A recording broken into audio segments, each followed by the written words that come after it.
नमस्कार साथियों।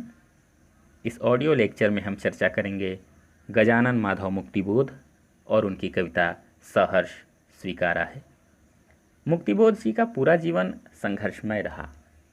20 वर्ष की छोटी उम्र में मास्टरी की। आप नई कविता के अगुआ कवियों में से एक थे। आलोचना और साहित्य संबंधी चिंतन दिखाई देता है इनकी रचनाओं में।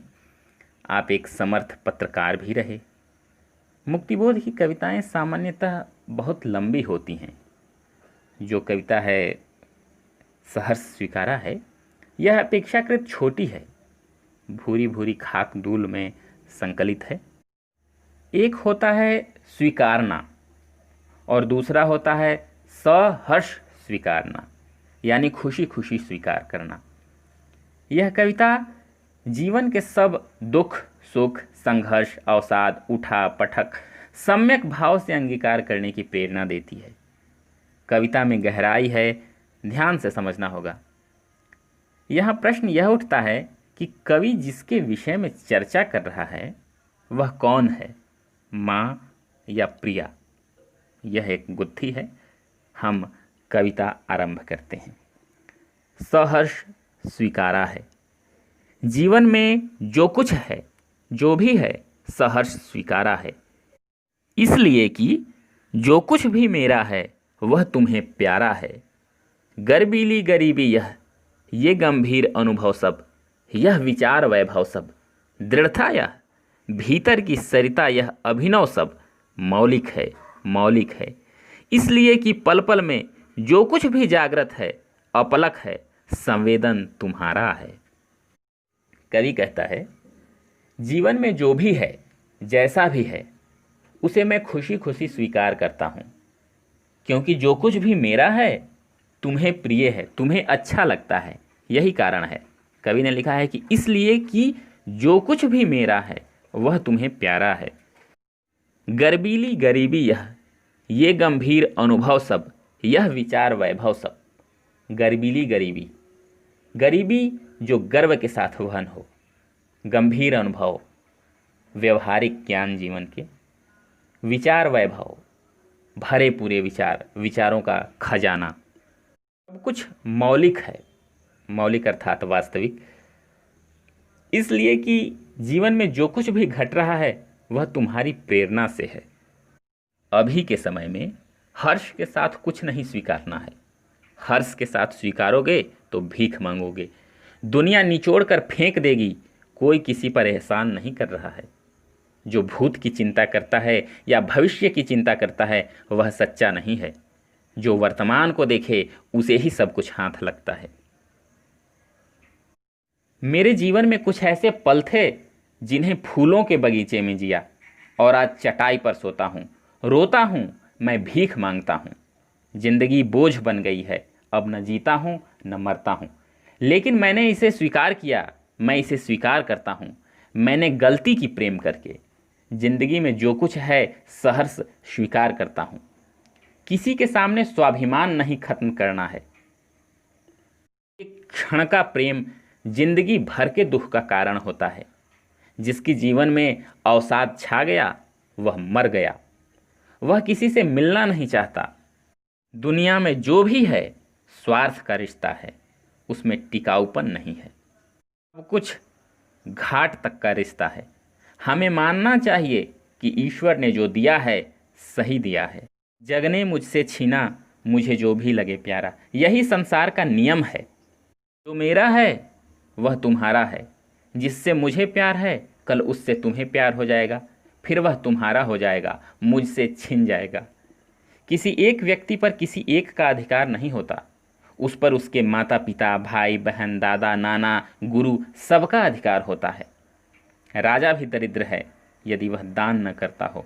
जो सब कुछ होते हुए भी किसी को न दे पाए वह गरीब है।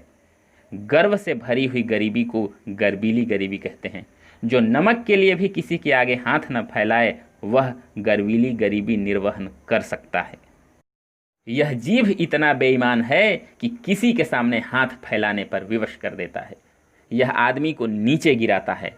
कबीर ने आज तक मांग कर नहीं खाया। गर्बीली गरीबी, गरीबी जो गर्व के साथ वहन हो, वही गर्वीली गरीबी है। कवि ने प्रेम किया स्वाभिमान के साथ।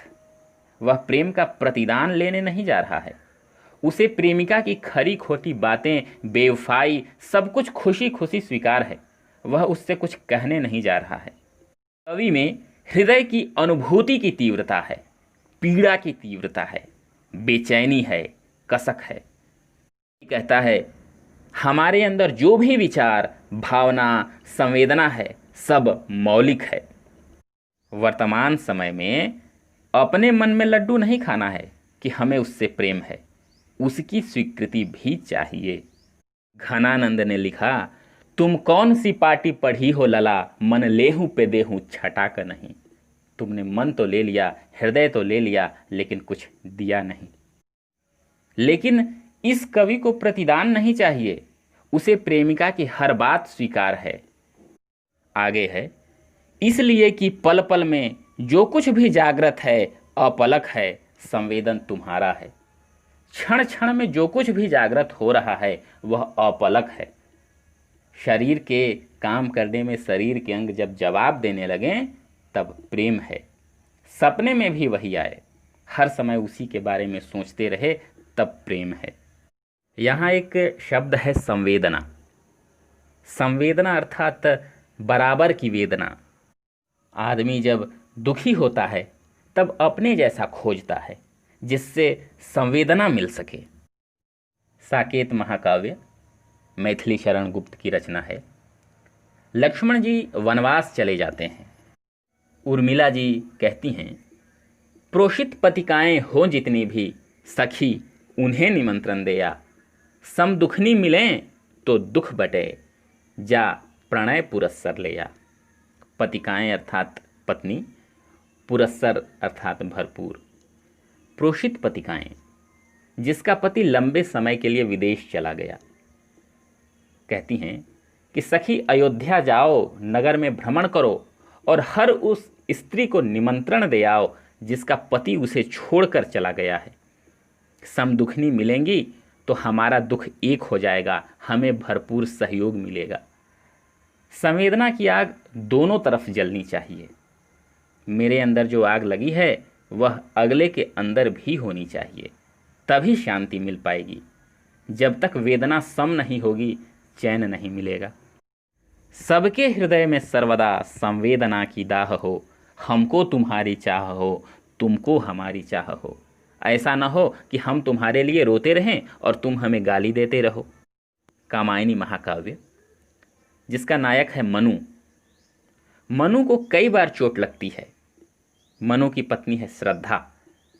श्रद्धा अपने पुत्र मानव को मनु से ज़्यादा प्रेम करती है। तब मनु श्रद्धा को छोड़कर चले जाते हैं। बाद में ईड़ा से मिलते हैं। ईड़ा के साथ गलत व्यवहार कर देते हैं। तब ईड़ा उन्हें पिटवाकर बाहर फेंकवा देती है और श्रद्धा स्वप्न में यह देखती है, उनसे मिलने जाती है, उन्हें होश में लाती है। मनु सोचते हैं कि जिसको मैंने छोड़ दिया उसे मुझसे कितना प्रेम है। श्रद्धा हृदय से भरी हुई है, ईड़ा बुद्धि है। बुद्धि नचाती है, आदमी को भटकाते रहती है। श्रद्धा हृदय, ईड़ा बुद्धि से कहती है, अर्थात हृदय बुद्धि से कहती है, तुम हमेशा छलती हो, तुम क्या जानो प्रेम क्या होता है, तुम कभी पूर्ण नहीं कर सकती किसी को। कामायनी महाकाव्य में 15 मनोवृत्तियां हैं, चिंता से शुरू होकर आनंद तक। सारे आदमी सब काम आनंद के लिए करते हैं। यहाँ प्रस्तुत कविता में कवि को भी संवेदना है। आगे बढ़ते हैं हम। जाने क्या रिश्ता है, जाने क्या नाता है, जितना भी उड़ेलता हूँ भर भर फिर आता है। दिल में क्या झरना है, मीठे पानी का सोता है। भीतर वह ऊपर तुम, मुस्काता चांद जो धरती पर रात भर, मुझ पर त्यों तुम्हारा ही खिलता वह चेहरा है। कवि कहता है, भीतर के स्नेह को उड़ेलता रहता हूँ लेकिन वह फिर से भर जाता है, मानो मीठे पानी का कोई स्रोत है जो समाप्त ही नहीं हो रहा है। जिस तरह चांद की चांदनी धरती को नहलाते रहती है, उसी तरह तुम्हारा मुस्कुराता चेहरा मुझे तृप्त करता है। वह शब्द कवि की प्रेमिका के लिए है। तुमसे क्या रिश्ता है मुझे कुछ पता नहीं। प्रेम कैसे हो गया, क्यों हो गया, कहाँ हुआ, कब हुआ, यह अनुत्तरित प्रश्न है, कोई उत्तर नहीं है इसका। इस प्रेम में मैं भावनाओं को प्रकट करना चाहता हूँ। मेरे अंदर जितना भी प्यार है उसे प्रकट करता हूँ। भावनाओं, इच्छाओं, वासनाओं को उड़ेलता हूँ। जितना ही निकालता हूँ उतना ही बढ़ता जाता है। प्रेम जितना ही बांटोगे उतना ही बढ़ता जाता है। प्रेम समुद्र है, हमारे भावनाओं में कमी होती है। मैं जितना ही प्रकट करता हूँ उतना ही बढ़ता जाता है। प्यार का सागर दिल में होता है, जहाँ सारी घटनाएं घटती हैं। ईश्वर प्यार का सागर होता है और सागर कभी घटता नहीं है। ईश्वर को कहा गया है, तू प्यार का सागर है, तेरी एक बूंद के प्यासे हम। मेरे दिल में प्यार की धाराएं प्रस्फुटित हो रही हैं। प्रेम अमृत है, प्रेम रस अमृत रस झर रहा है उस झरने से जो मेरे दिल में है। आनंद ही आनंद है। प्रेमी और प्रेमिका की बातें अनिर्वचनीय होती हैं, अर्थात मुंह से वर्णन नहीं किया जा सकता। वे एक दूसरे में डूबे रहते हैं। इससे आनंद रस की प्राप्ति होती है। इससे बड़ा सुख और कुछ नहीं होता। भीतर वह, ऊपर तुम। मेरी प्रेमिका मेरे दिल में है और ऊपर श्रोतागण हैं। प्रिय, तुम वैसी ही हो जैसे कोई चांद धरती पर उतरकर मुस्कुरा रहा हो। तुम मेरे दिल में समाई हो। तुम्हारा चेहरा मुझ में आत्मसात हो गया है। मैं अपने में तुम्हें देखता हूँ। आगे की पंक्तियाँ हैं। सचमुच मुझे दंड दो कि भूलूं मैं तुम्हें भूल जाने की दक्षिण ध्रुवी अंधकार अमावस्या। शरीर पर, चेहरे पर, अंतर में पालूं मैं, झेलूं मैं, उसी में नहा लूं मैं। इसलिए कि तुमसे ही परिवेष्टित आच्छादित रहने का रमणीय यह उजेला अब सहा नहीं जाता है, नहीं सहा जाता है। ममता के बादल की मंडराती कोमलता भीतर पिराती है। कमजोर और अक्षम अब हो गई है आत्मा यह। छटपटाती छाती की भवितव्यता डराती है। बहलाती सहलाती आत्मीयता बर्दाश्त नहीं होती है। दक्षिण ध्रुवी अंधकार अर्थात चिर अंधकार। ध्रुवों पर 6 महीने का अंधकार होता है। अमावस्या मतलब चंद्रमा विहीन रात। तुम्हारे बिना कुछ अच्छा नहीं लगता। यह उजाला नहीं सहा जाता। प्रेम व्यक्ति को विकलांग बना देता है। कहने का अर्थ यह है कि जब तक प्रेम साथ है तब तक कठिन से कठिन कार्य कर लेगा व्यक्ति, और जब प्रेम समाप्त हो जाएगा, प्रेम छोड़कर चला जाएगा, उसके न होने पर एक पग बढ़ाना मुश्किल हो जाता है। कवि कहता है, प्रिय, ये बड़े अफसोस की बात है कि मैंने तुम्हें खो दिया। अब तक तो प्रेम सुखांतक था, अब त्रासदी है। प्यार किए हैं तो गम झेलना ही पड़ेगा। प्यार करके जिंदगी भर रोना पड़ेगा। हे प्रिय, तुम्हारी ही गोद में मैं सिर रख के सोता था। अब लगता है जैसे यमराज घेरे हुए हैं। काली रात है, ऊपर से घना आवरण छाया हुआ है। चांदनी रात भी अमावस की रात लगती है तुम्हारे बिना। आनंद जिसके लिए है उसके नहीं रहने से कवि को ऐसा लग रहा है। कहता है, तुम मुझे दंड दो कि मैं तुझे भूल गया। अब मैं चाहता हूं कि मैं तुझे भूल जाऊं। तुम्हारे बिना जरा सी सरसराहट मुझे डरा देती है। तुम्हारे साथ शेर की दहाड़ भी मुझे नहीं डरा पाती थी। मेरे जीवन में दक्षिण ध्रुवी रात है। 6 महीने की रात, प्रकाश है ही नहीं। तुम्हारी जुदाई को अब सहा नहीं जाता है। अब तुम्हें पाने की इच्छा हो रही है। तुम ही में नहाऊं, तुम्हारे ही साथ रहूं। अब तो तुम्हारे बगैर रोशनी भी बर्दाश्त नहीं होती है। कवि कहता है, तुम्हारे आंचल की हवा में जो प्रेम, स्नेह, अपनत्व मिलता था वह हमें अंदर से पीड़ा पहुंचाती है। मैं अब कमज़ोर हो गया हूँ। प्रेमी प्रेमिका एक दूसरे के बिना जिंदा लाश हो जाते हैं। मेरी आत्मा कमज़ोर हो गई है और इसके कमज़ोर हो जाने से जिंदगी बर्बाद हो जाती है। आत्मा का कमज़ोर होना जीवन की सबसे बड़ी त्रासदी है। यह शब्द कवि ने अपने लिए प्रयोग किया है। भवितव्यता, भवितव्यता का अर्थ है भावी, जो भविष्य में होने वाला है। मतलब जैसा होना है वैसा। भविष्य में आपको जैसा होना होगा वैसा ही संगत आपको मिलता चला जाएगा। प्रेम करना भी गलत है अगर इसे निभाया नहीं गया। कवि कहता है कि अब अगर कोई पीठ सहलाकर यह कहता है कि अब ज़्यादा सोचना नहीं है, ऐसा सबके साथ होता है, तब यह बात और भी ज़्यादा डराती है। आदमी अवसाद का शिकार हो जाता है, त्रासदी के बोझ को सह नहीं पाता, दुनिया में रहना बेकार लगने लगता है और इसी से लोग फांसी लगा लेते हैं, कोई मकान से कूद जाते हैं और तरह तरह के ऐसे कार्य करने लगते हैं जो कि करना अनुचित है। आगे की पंक्तियां देखते हैं। सचमुच मुझे दंड दो कि हो जाऊं पाताली अंधेरे की गुहाओं में, विवरों में, धुएं के बादलों में, बिल्कुल मैं लापता, लापता कि वहां भी तो तुम्हारा ही सहारा है। इसलिए कि जो कुछ भी मेरा है या मेरा जो होता सा लगता है, होता सा संभव है, सभी वह तुम्हारे ही कारण के कार्यों का घेरा है, कार्यों का वैभव है। अब तक तो जिंदगी में जो कुछ था, जो कुछ है, सहर्ष स्वीकारा है। इसलिए कि जो कुछ भी मेरा है वह तुम्हें प्यारा है। यहाँ भी अंधकार को दर्शाया गया है, पाताली अंधकार और गुफा जहाँ कोई न हो। जीवन में जो कुछ है या होना संभव है, उन सब का कारण वही है। सुख दुख, उन्नति अवनति सब उसी से जुड़ा हुआ है।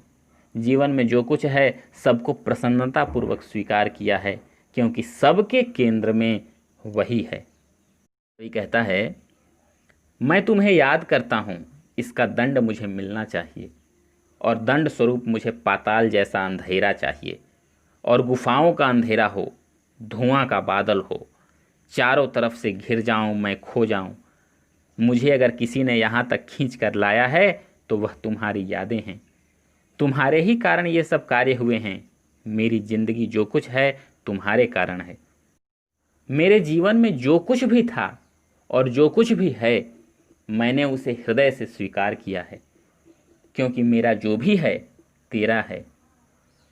तुम्हारे कारण अगर हमें संसार की कड़ी से कड़ी सजा मिले तो वह भी हमें मंजूर है, क्योंकि वह भी तुम्हारे ही कारण है। तुम्हारे कारण जो भी मिल रहा है सहर्ष स्वीकारा है। जिंदगी में सुख दुख हर परिताप को खुशी के साथ स्वीकारना चाहिए। अगर किसी की यादें हैं तो उसे ईश्वर का प्रसाद मानना चाहिए, हृदय से लगाना चाहिए, सिर पर धारण करना चाहिए। अब हम पूरी कविता को संक्षिप्त में देख लेते हैं। कविता में कवि ने सहर्ष स्वीकारा है, अपने जीवन के अवसाद को, संघर्ष के परिणामों को प्रसन्नतापूर्वक स्वीकार किया है। कवि के निजी जीवन में आप्लावनकारी एहसास हैं, अर्थात पूरे जीवन को डुबा देने वाली। अपनी प्रिया की यादों को कवि ने जीवन दर्शन बना लिया है। कवि का मानना है कि जीवन किसी का नहीं है, सब में एक ही मालिक की परछाई झलकती है। हम पाताली अंधेरों की गुफाओं में डूबे हुए इंसान हैं, जिसके जीवन में भटकाव ही भटकाव है, अंधेरा ही अंधेरा है, यथार्थ का किसी को बोध नहीं है। कवि को यह संसार धुंधला सा दिखाई देता है। इन अंधकारों के बीच